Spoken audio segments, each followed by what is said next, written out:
রাজ্য বিধানসভা নির্বাচনের মুখে সাধারণ মানুষের যাতায়াত এবং বাইক ব্যবহার নিয়ে নির্বাচন কমিশন যে বিজ্ঞপ্তি জারি করেছিল তাতে এবার বড়সড় পরিবর্তন আনলো কলকাতা হাইকোর্ট।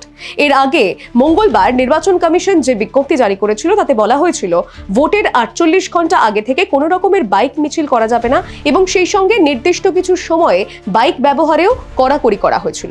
তবে এবার শুক্রবার কলকাতা হাইকোর্টের বিচারপতি কৃষ্ণা রাও স্পষ্ট জানিয়ে দিলেন যে বাইক মিছিলে নিষেধাজ্ঞা থাকলেও সাধারণ মানুষের দৈনন্দিন যাতায়াতে কোনো রকমের নিষেধাজ্ঞা জারি করা যাবে না এবং আদালত জানিয়েছে কমিশনের যে আগের বিজ্ঞপ্তি তা পুনর্বিবেচনা করে সংশোধন করতে হবে। আদালতের নির্দেশে কি কি বিষয়ে ছাড় রয়েছে দেখুন। বিচারপতির এই নির্দেশের ফলে ভোটের মধ্যে সাধারণ মানুষের মধ্যে স্বস্তি ফিরল। আদালতের নতুন পর্যবেক্ষণ অনুযায়ী ভোট দিতে যাওয়ার জন্য পরিবারের সদস্যদের নিয়ে বাইকে বেরোনো যাবে। অফিস যাত্রী, অ্যাপ নির্ভর বাইক ট্যাক্সির চালক এবং গিগ কর্মীরা বাইক নিয়ে যাতায়াত করতে পারবেন, তবে তাদের ক্ষেত্রে ব্যক্তিগত পরিচয়পত্র সঙ্গে রাখা বাধ্যতামূলক। নির্বাচনের আগে বাইক র্যালি বা মিছিলের উপর নিষেধাজ্ঞা বহাল থাকছে।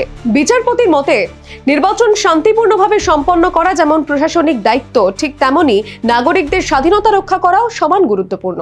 তাই এই দুয়ের মধ্যে ভারসাম্য রক্ষা করা প্রশাসনিক দক্ষতার পরিচয়। Bureau report, the wall news.